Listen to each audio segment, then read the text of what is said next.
es gaseoso, va a mostrar el color negro.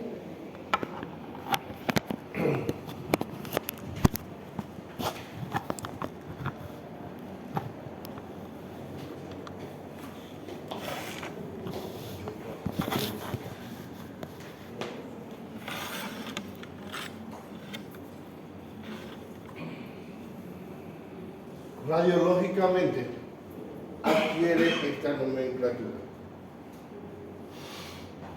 Radio opaco y radio luz. ¿Qué quiere decir? Permite pasar la radiación y no permite pasar la radiación. Los que se encuentran, los que no son sólidos, no son aire, no son gaseosos, se van a mostrar en una escala de, aquí en una transición entre ellos, y se va a mostrar en una escala de color de grises.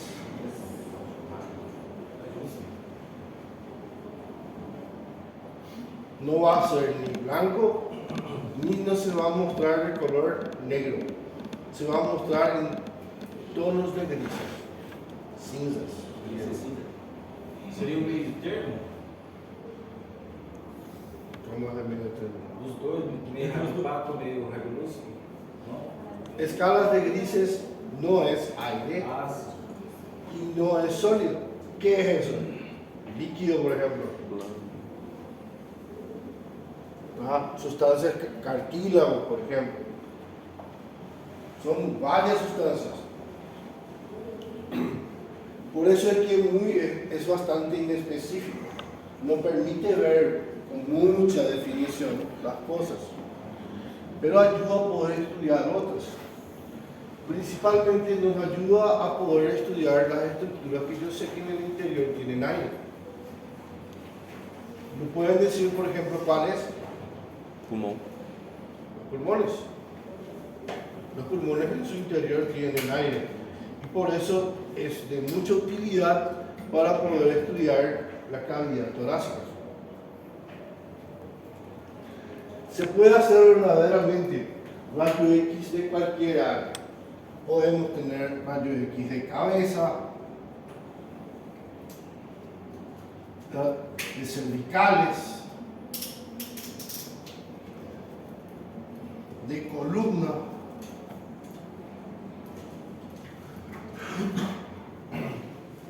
de tórax, de abdomen, de pelvis,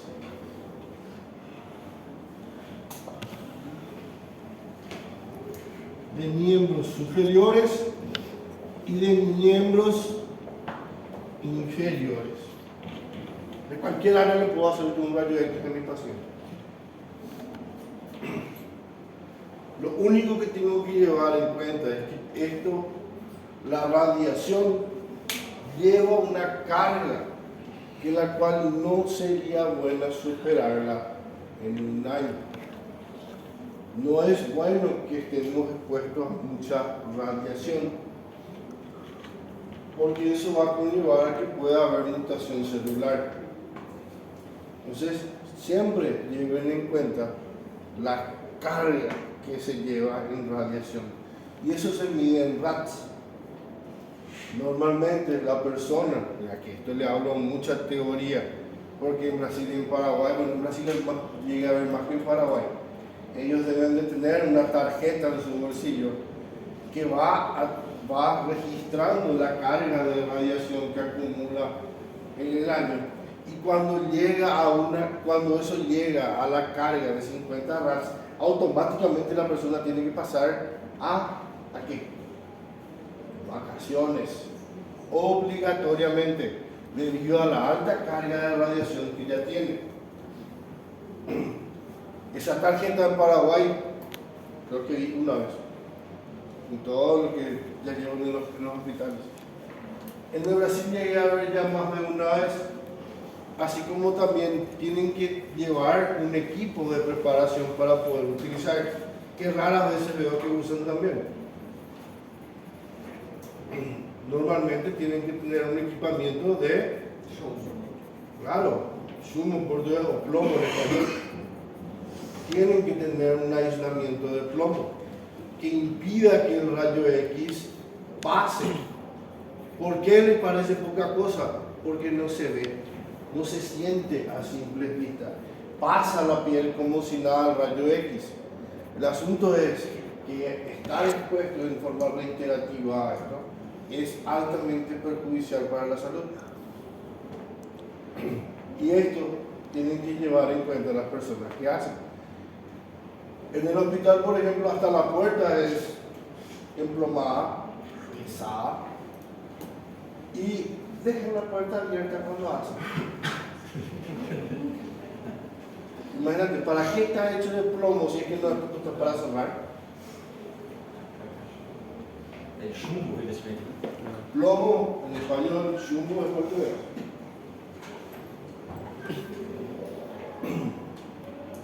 En latín, el elemento en sí se llama plumbo. Y de ahí viene plomo. En español, chumbo es bien conjugado en portugués, ahora no sé por qué tanto modificado. Pero el nombre original es plumbo. El asunto es que el plomo va a evitar que eso pase.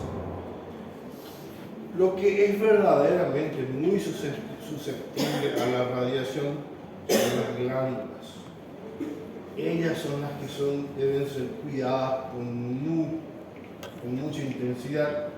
Hay una glándula que está expuesta casi debajo de la piel, y es la glándula tiroides. Y las patologías tiroideas en personas que hacen radiología suelen ser bastante frecuentes. Más todavía porque algunos usan hasta su ropa protectora, se ponen, pero eso cubre desde aquí para abajo. Y muy pocos utilizan, hay un protector de cervicales que sirve no para cuidarse el cuello, es justamente para sus glándulas tiroides. Y eso es muy útil utilizar. Pero si no se usa la protección, cualquier glándula está expuesta a esta radiación. Suprarrenales, páncreas, tenemos lo que va a ser las paratiroides que están detrás, así como también tenemos las glándulas de secreción interna, o por ejemplo, en el caso de los ovarios de la mujer, los testículos en el hombre, todos ellos son susceptibles a que la radiación tenga mucho más efecto sobre ellos. Por eso es que no debe hacerse muchas radiaciones.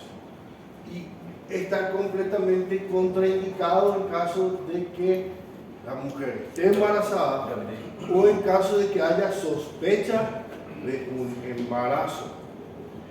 Y por eso es que muchas veces yo en el examen de ustedes les puse algo tan incongruente que ustedes me llegaron a escribir, como por ejemplo, en una paciente mujer que sospecha de apendicitis aguda, ustedes le encajaron rayo X a diestra y siniestra y después me ponían otra vez beta HCG. ¿Para qué le vas a hacer beta HCG con toda la radiación que le metiste? Ya le vas a estar perfecto. Eso es algo totalmente incongruente.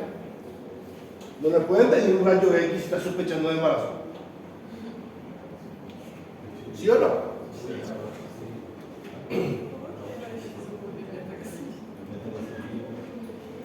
Vamos, piensen. Vamos, hay cosas que no pueden pedir juntas, porque están totalmente un lado al otro lado de lo que es correcto. Radiación no se pide en caso de sospecha de embarazo. No irradie ante una sospecha de embarazo. ¿Por qué? ¿Qué le van a causar a ese feto? Le vas a malformar. Principalmente dentro de los primeros 3 meses, bajo ninguna circunstancia. Y en caso de un accidente, una embarazada, ¿se le hace la radiografía? ¿No? No. ¿Se le moviliza? se le inmoviliza nomás. No le haces a una embarazada.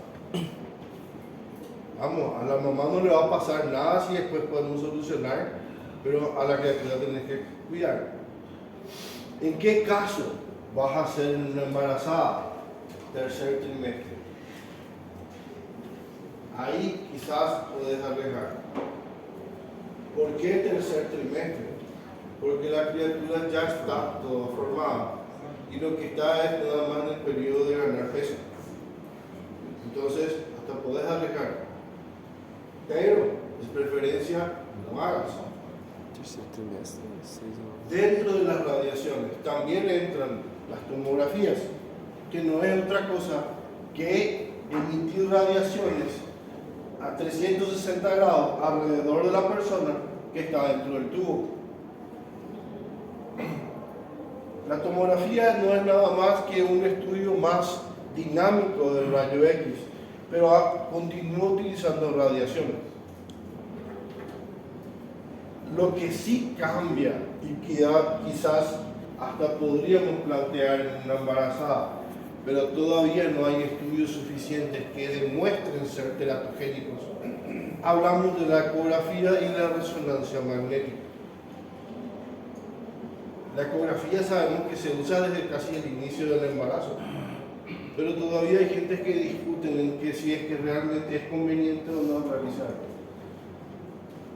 ¿Saben en qué consisten las resonancias magnéticas y en qué consiste la ecografía, verdad?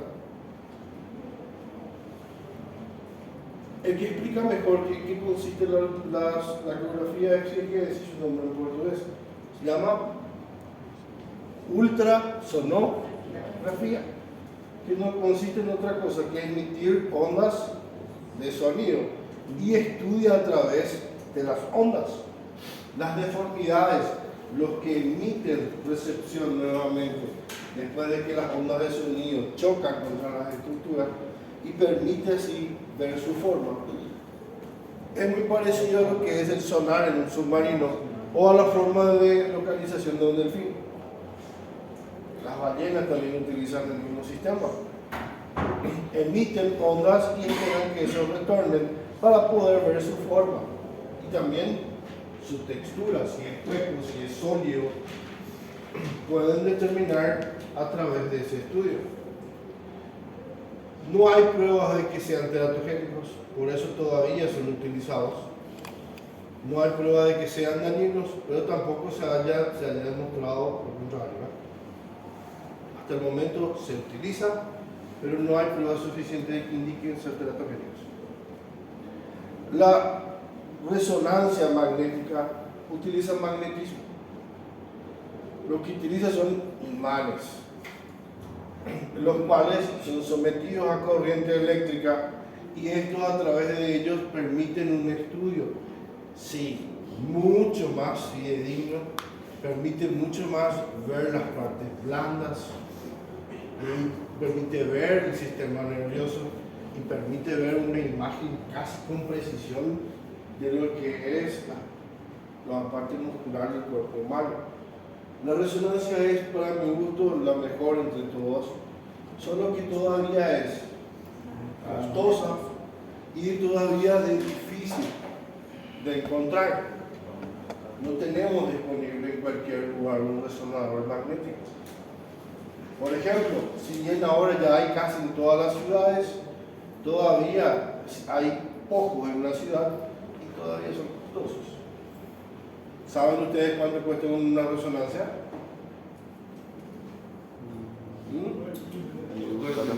En Punta Cana hay solo un lugar. En el RM, que yo sepa, es el único que hay. Você está perguntando o que? A máquina ou o exame? O exame. Resonancia magnética. Hacerte una resonancia. R$1.000. 800 ya estaba. Desde 800. Paraguay, 1.200.000 por ahí. De uma região? En el lado paraguayo solamente tiene una viva vida. Hasta ahora. Que está 1.200.000, como dijo justamente Placio. Está 1.200.000 en viva vida. Como pueden ver, no es algo que cualquiera se puede hacer. Tiene un costo elevado y, como les dije, solo hay uno en Paraguay y solo hay uno en el lado brasileño. Esto se va a volver más barato a medida que hayan más y también que hayan más personas que estén capacitadas en su uso. Pero continúa siendo el que está más difundido y el más utilizado, continúa siendo todavía el rayo X. Ahora, tienen que saber qué podemos ver y qué es lo que se permite ver muy bien. Permite ver lo que sea sólido y lo que sea aire. Eso es lo que él permite ver bien. Otras estructuras están en el ámbito de la susceptibilidad, o sea que es subjetivo, no podemos decir si es o no es, pero podemos saber, hay algo ahí. Es todo lo que podemos decir. Necesitamos de otros estudios. Otra vez, lo que tengo es que me da una imagen. La imagen es en 2D. ¿Qué significa 2D? En dos dimensiones. Solo lo puedo ver en alto y ancho. Más que eso yo no puedo saber en esta imagen. Solo me permite ver dos dimensiones. Es por eso que se recomienda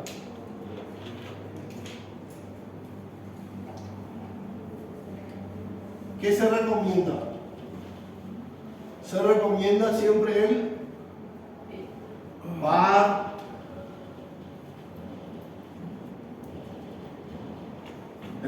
radiológico.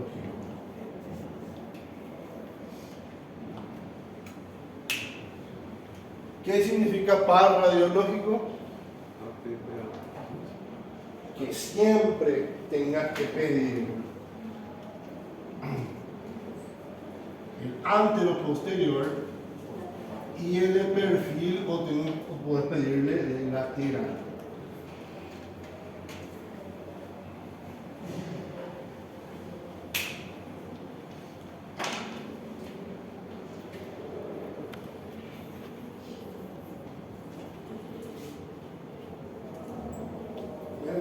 Siempre el par.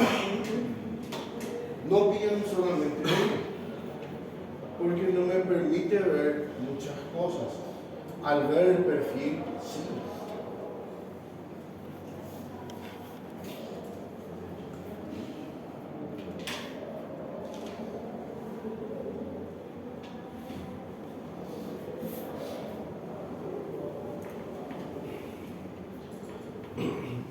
Entonces, siempre es recomendable pedir las dos incidencias a medida que yo tenga una tercera dimensión y pueda ser un poco más específica.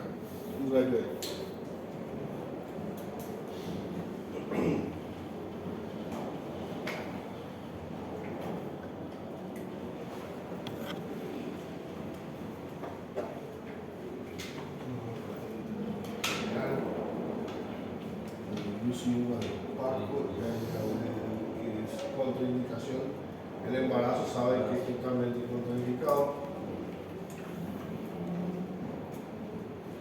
No tiene contraindicaciones en el caso de prótesis, gente.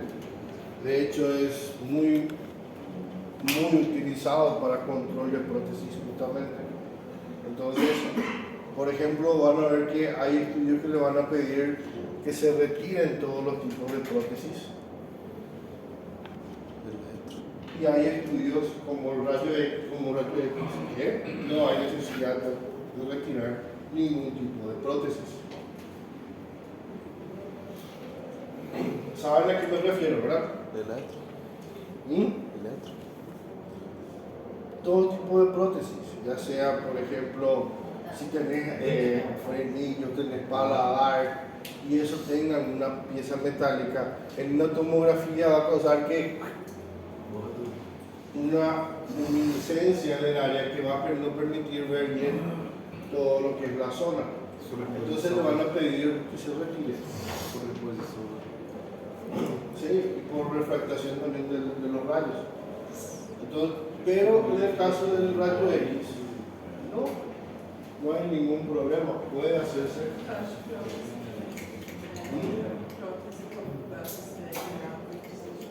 De la calota craneal, ¿sí? Todo. Entonces, él no tiene contraindicaciones en relación a prótesis. No así como pueden ver que va a tener la tomografía, por ejemplo, que sí tiene contraindicaciones en el uso de prótesis. Bien, continuando, vamos a ver un poquito más específicos los rayos X que más tenemos que entender para que ustedes puedan comprender muchas veces si por lo menos lo que ven está bien o está mal. Era para este punto lo que yo necesitaba, que ustedes tengan un rayo X en mano y puedan poder empezar a definir, esta persona está bien, esta persona está mal, o este corazón está agrandado, este corazón está todavía bien.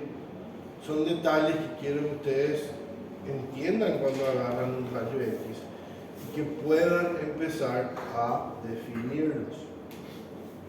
Bueno, vamos a empezar con el primero. Vamos a empezar directamente con un rayo X de tórax y vamos a ir explicando.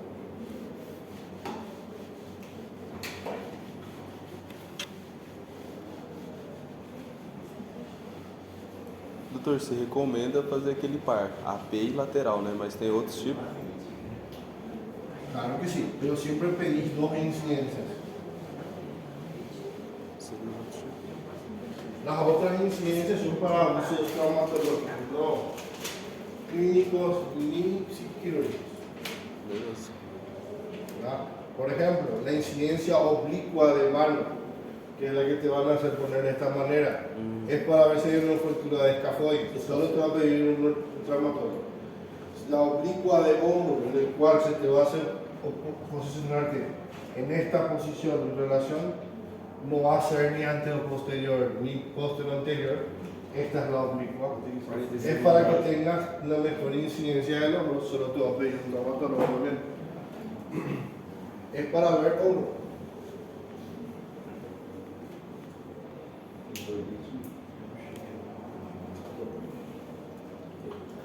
Tórax. El primero que tenemos que saber. Primero, posicionamiento.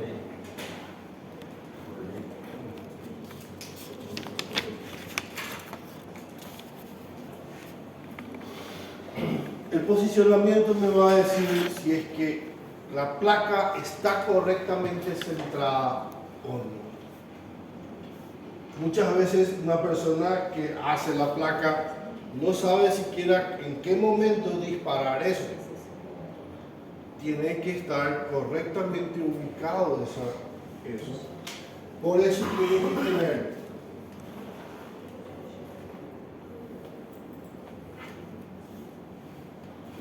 superiormente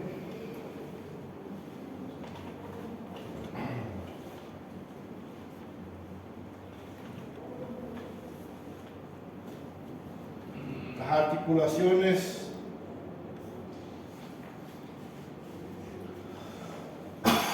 acromioclaviculares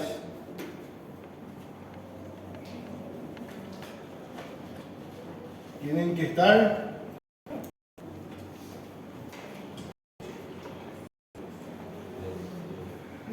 visibles, bien visibles. Dos articulaciones acromioclaviculares tienen que estar visibles. ¿Dónde es la articulación acromioclavicular? Clavícula com escápula. Exactamente, la clavícula con la escápula. Es bien casi llegando al hombro. Y esas dos articulaciones se tienen que poder ver superiormente. Si una no se ve, está mal centrado la placa.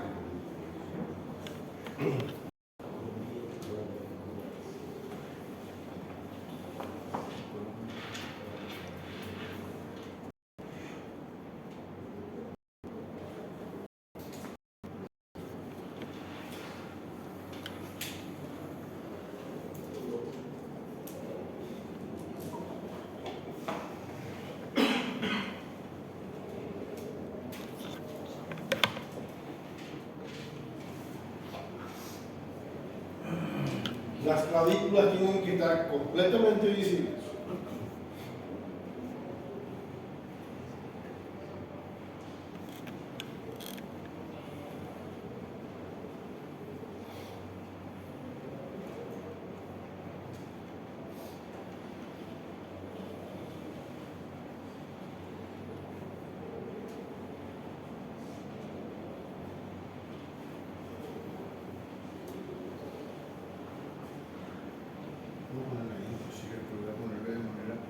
Ya no es superiormente esto, pero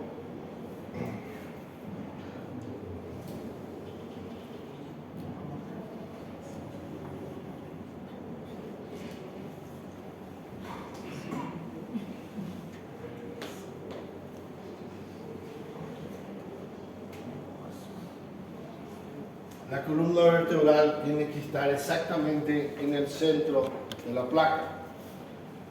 Miren que la columna vertebral no es tan visible en una buena placa de tórax, debido a que se va a ver un poco de la tráquea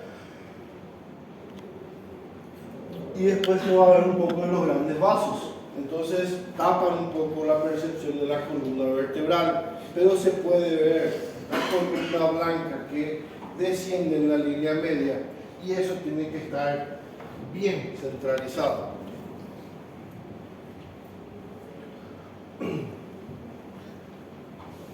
Acuérdense que la columna vertebral, como les dije, tiene interferencia de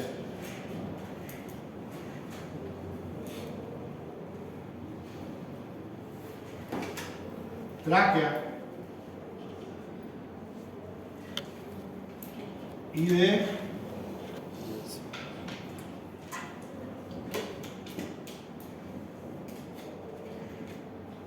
grandes vasos, que van a dificultar que yo pueda ver directamente la columna vertebral. La tráquea depende de la calidad de la máquina y de qué tan vieja sea, se ve bien la tráquea. Se ve hasta la bifurcación, los anillos traqueales inclusive. Y se puede ver la aorta y su callado.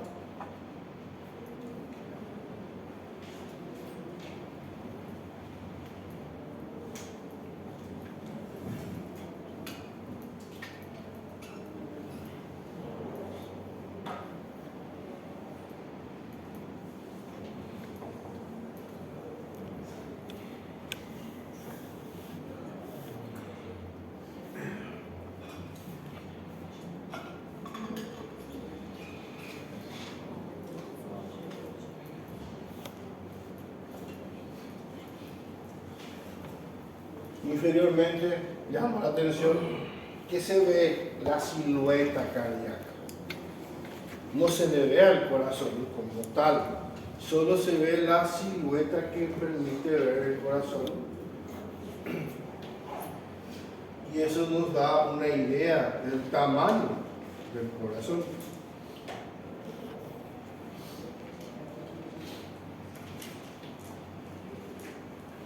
La silueta cardíaca yo debo de medir.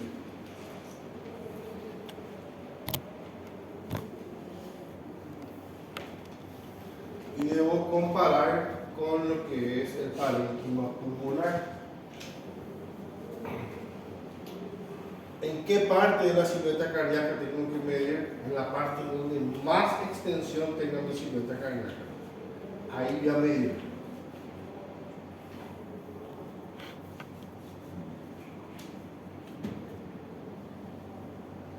Y voy a medir mi parénquima pulmonar también en la base, donde mayor sea el parénquima pulmonar.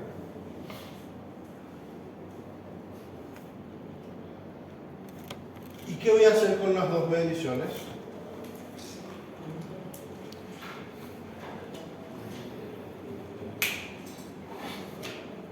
Voy a comparar. La silueta cardíaca en ningún caso, si es que hablamos de algo normal, fisiológico, puede ser más grande que la sumatoria de los campos pulmonares. ¿Me explico o no? Sí.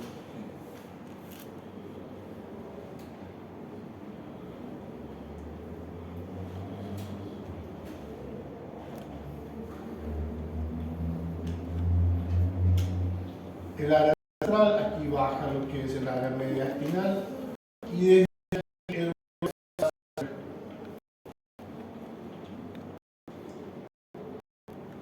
una silueta de este tipo. Y lo que yo voy a hacer es medir la distancia en su mayor extensión y voy a también yo medir el parénquima pulmonar y voy a medir otra vez el otro parénquima pulmonar.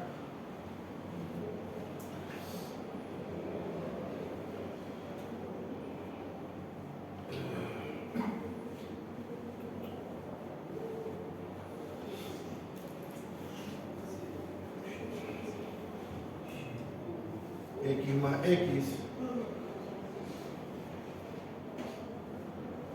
siempre debe ser mayor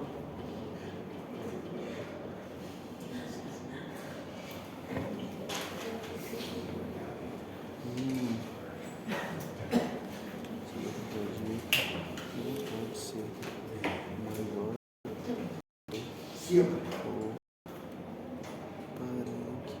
¿Qué pasa si es que la medida de Y es mayor que la sumatoria de la de X? Tiene una cardiomegalia. Lo único que yo sé es que el corazón está más grande de lo normal.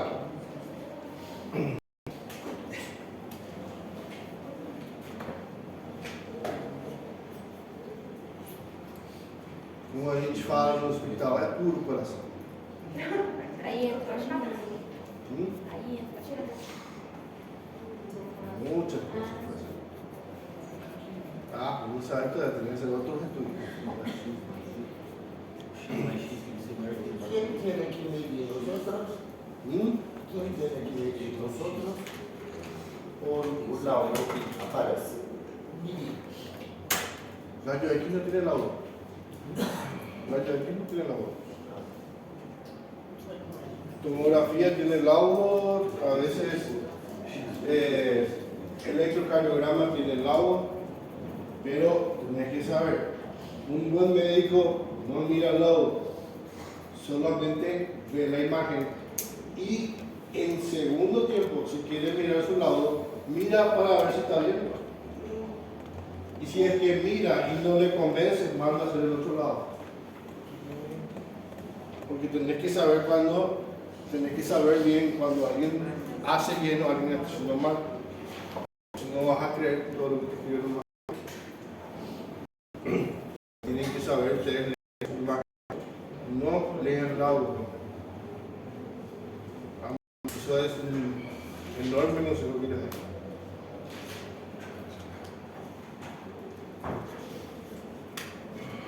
Entonces, la silueta cardíaca tiene su relevancia. Sí. La silueta cardíaca tiene gran relevancia para saber justamente si es que hay o no alguna patología cardíaca por medio. Por eso debe medir esta silueta cardíaca. ¿Y cómo yo voy a medir? Ya tengo que andar siempre con una regla. No. Pueden medir con las manos. 4, 8, 4, 6, 4, 8, 2, 10, 16 y el otro solo tiene 8. Entonces, está bien, el parénquima pulmonar es más grande que la silueta cardíaca. Eso es correcto. Es una forma rápida de medir. Pero tienen que hacer. Entonces, la silueta cardíaca tiene su importancia. así como también los grandes vasos. Doutor, você poderia dar um caso de coceiro costofrênico borrado, só para ter uma dimensão? No llegué todavía ahí, pero ya. Grandes vasos. Los grandes vasos, específicamente, es solo uno el que se puede llegar a ver en un radio X. Y es exactamente la aorta que hace este movimiento aquí.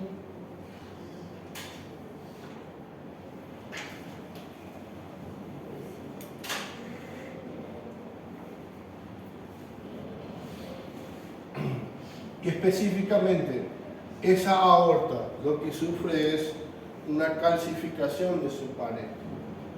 Y cuando ocurre esa calcificación, sí se puede llegar a ver más o menos.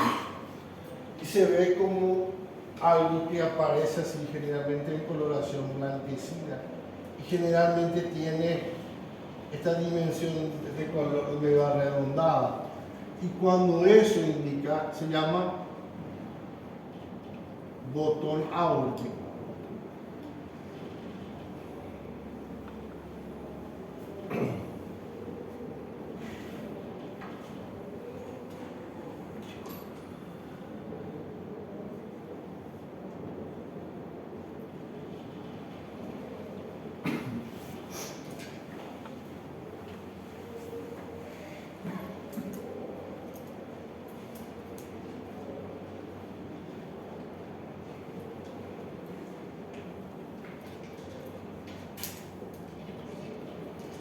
Indica calcificación aórtica.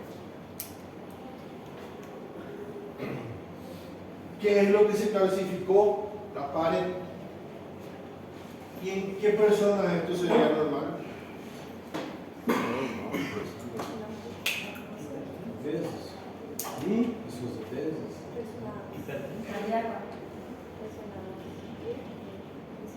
Puede ser inclusive que no sea cardiópata y tenga.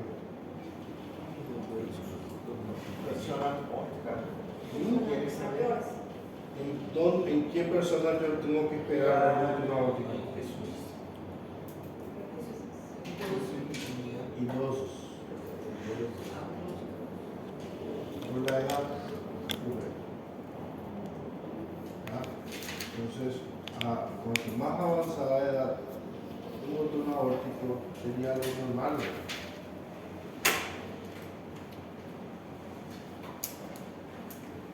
Seria um caso cirúrgico?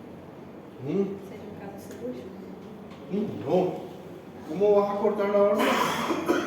Era isso que eu fiquei na dúvida. No. Es algo fisiológico ya en avanzada edad. Pero cuando se ve eso redondo, una calcificación y se le conoce como botón aórtico. Tenés que sospechar de que la aorta no tiene más una buena capacidad de hacer dilatación y constricción. E o que faz? Ah, Para morte? no, vamos, pero es lo que se suele hacer normalmente en un radio X. Y que no le tiene que llamar la atención cuando vean.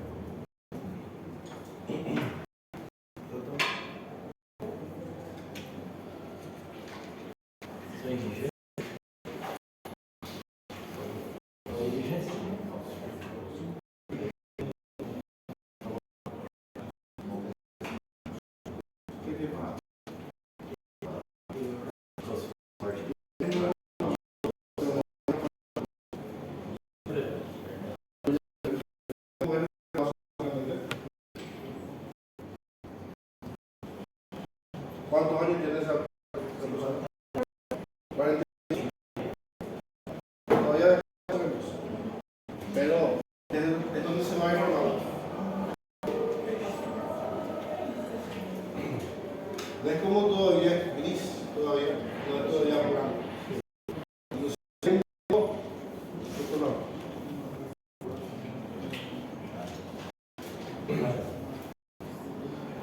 Bien. Vamos a llegar a un área muy importante, gente. Vamos a llegar a la región iliaca. Y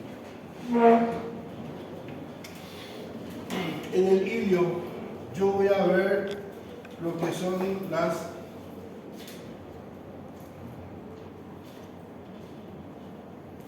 lo que es la entrada de los bronquios.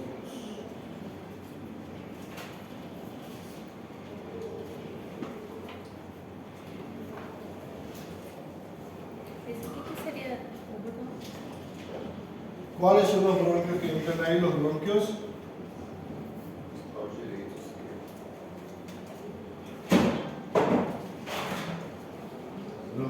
secundarios. Los primarios llegan hasta aquí y semifuertemente.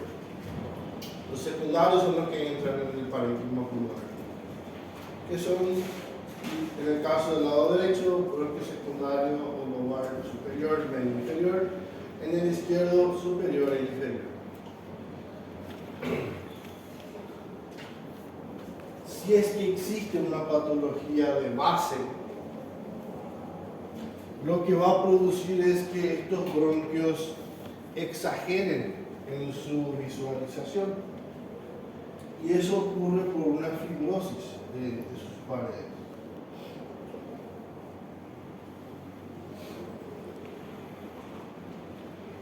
Esto tengo que escribir aquí, les pongo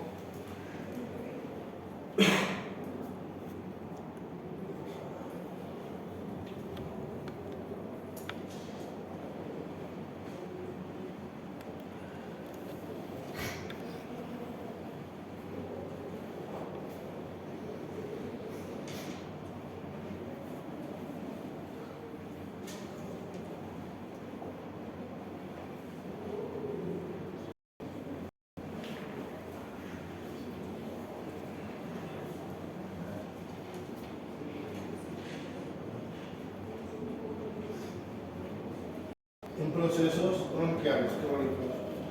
Estos bronquios, ¿cómo están? Altamente ya fibrosados. Su pared está más engrosada y son más visibles al rayo X. Lo que justamente hace de que facilite de que yo pueda diagnosticar una bronquiopatía. ¿Cuáles son los procesos bronquiales crónicos? Un asmático, una persona con bronquitis crónica, una persona fumante.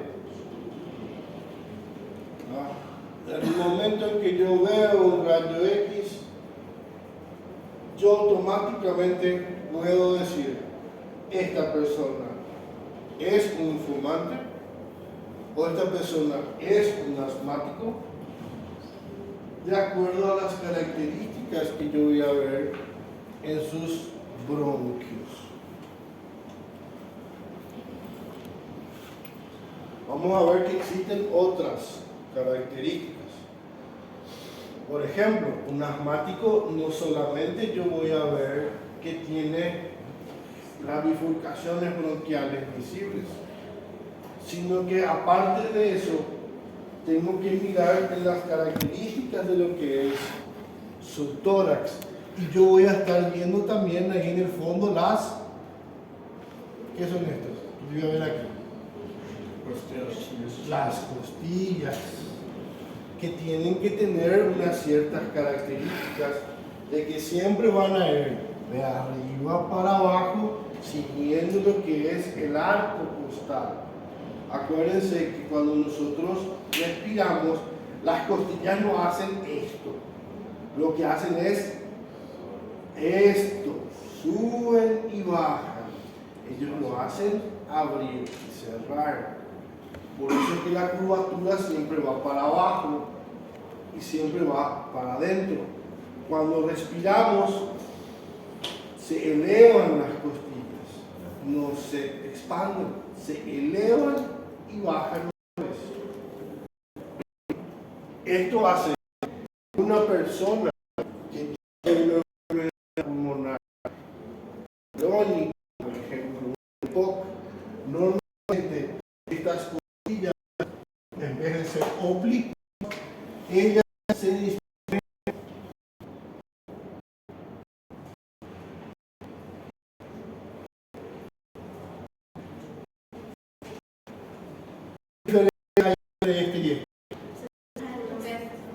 Horizontais. se vuelven horizontales en vez de ser oblicuas como deben ser. La horizontalización de las costillas es otro detalle que tienen que mirar en el rayo X. Si es que continúan siendo oblicuas, todavía tienen su forma habitual, pero si ya están más horizontales que oblicuas, eso es propio de una patología pulmonar crónica ya. É o estiramento que falam. Esse aí também seria a mesma coisa que o estiramento? Costais? No. Eso es muscular y eso es semiológico lo que vos estás diciendo. Esto es radiológico. No mezcles lo que sea radiológico con semiológico. Son cosas diferentes. Estamos analizando un rayo X solamente. Todavía no estamos viendo nada de lo que vemos en paciente. Solo estamos describiendo un rayo X.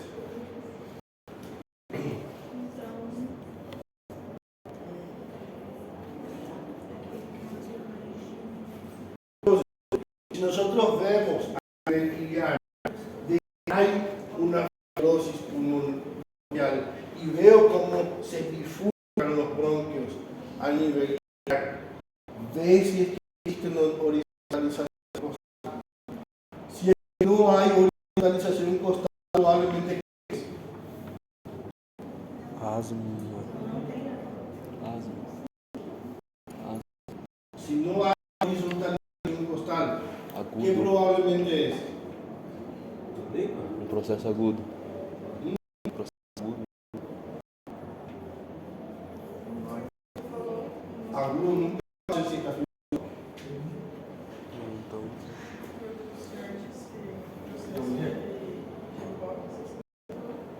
EPOC va a horizontalizar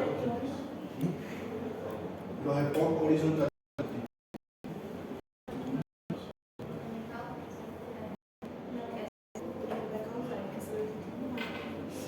Tanto asma como asma o bronquitis crónica, las EPOC horizontalizan costillas.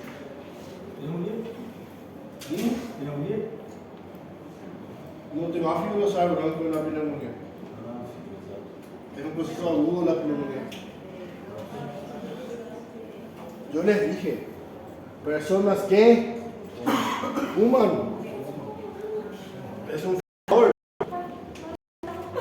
Costillas con orientación normal y tienen bien marcado el árbol bronquial, es un fumante.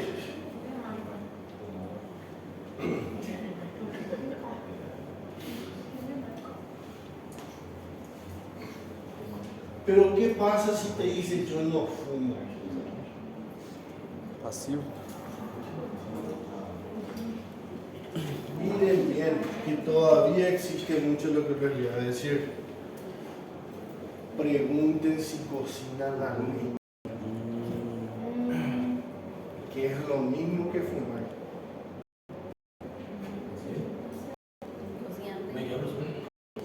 Na lenha. Mesma coisa que fumar.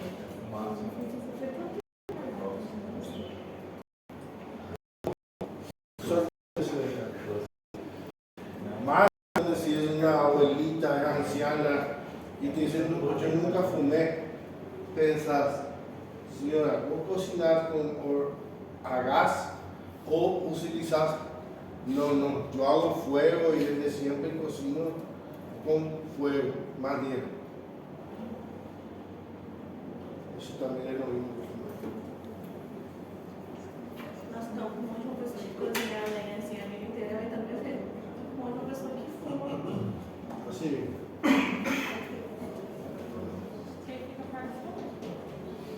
Você fuma, eu não fumo, mas eu fico perto de você convivo, muito passiva.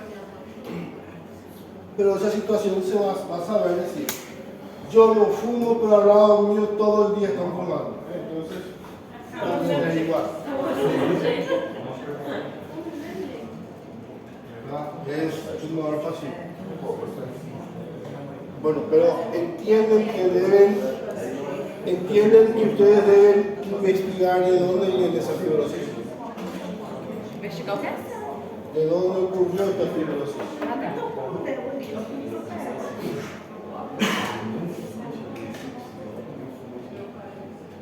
Bien, eso entonces entienden lo que es el proceso fibroso.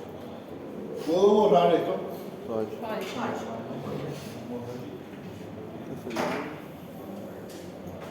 Vou controlar mi tiempo, si no, no hay.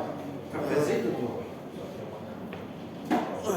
Esperem às 9, vamos sair do recesso. 6 minutos. Nem quero ir à secretaria porque vai me dar raiva por eu não raiva. Tem café aqui, doutor. Deixa um cafezinho pro senhor. Bienvenido.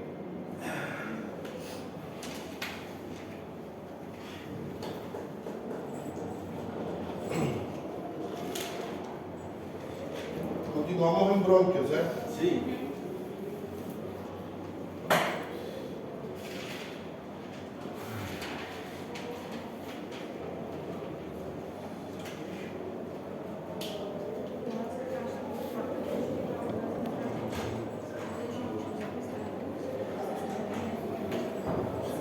Beleza? Show. Esse aí é o grupo que não foi. Esse é o grupo que não foi. Hoje não, amanhã. Amanhã. É amanhã, depois de terça-feira. Eu vou marcar aqui. Eu vou...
Doutor, uma regra, né?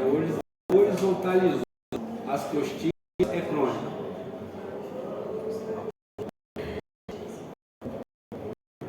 Fibrosar.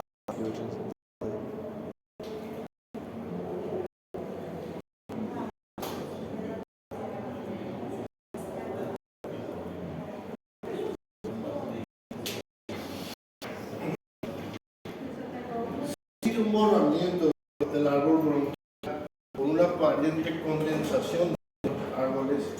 Es lo que ocurre, es un proceso de condensación. Eso es patológico de la pulmonía. Es un proceso infeccioso que normalmente no afecta solamente a un bronquio, sino que a un conjunto de un bronquio de un área específica. Por ejemplo, ¿a qué me refiero? Afecta, en este caso, a un bronquio secundario, que es esto es un pulmón derecho, esto es un secundario inferior, y afecta no solamente al bronquio secundario inferior, sino a todas sus divisiones también, a sus bronquios terciarios, a sus bronquiolos, a sus alveolos, a todos ellos en conjunto. Y es por eso que cuando hay una neumonía, de forma, estas las típicas, gente, acuérdense que hay las neumonías atípicas, ¿ah? Pero cuando hablamos de neumonías y hablamos de algo típico, es la famosa que nosotros decimos como NAC. Esa es la típica neumonía, porque están las neumonías intrahospitalarias, están las atípicas. Eso es otro patrón, ¿sí? Eso es totalmente diferente. Pero cuando hablamos de lo normal, eso afecta a un árbol bronquial en específico y va a afectar a toda el área donde ese bronquio principal va a oxigenar. Por eso es que las neumonías asociadas a una condensación se llama neumonía. Se llama neumonía. ¿Por qué se llaman lobares? Porque afecta a todos los lóbulos. Y si se acuerdan por anatomía, aquí hay una línea y aquí hay otra línea, ¿verdad? A esto se le llama lóbulo inferior, lóbulo medio y lóbulo superior. Entonces, ¿a quién afecta? A todo el lóbulo inferior. ¿Por qué le afectó al bronquio secundario o bronquio lobar inferior? Por eso es una neumonía lobar derecha.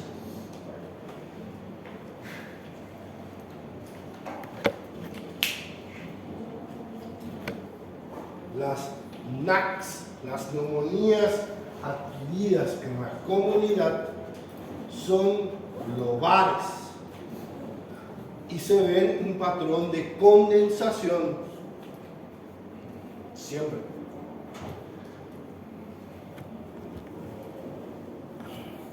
Pode ficar mais de ¿Mm? ficar mais Hace un lóbulo. Son raras, que es muy fuerte, pero sí. Puede ser en ambos pulmones. Doutor, eu não entendi o que significa o TAC. Adquirida en la comunidad. ¿En qué varía el tipo de bacteria que le causa? El Streptococcus pneumoniae es el más común. Streptococcus pneumoniae. Estáfilo no es común en el pulmón.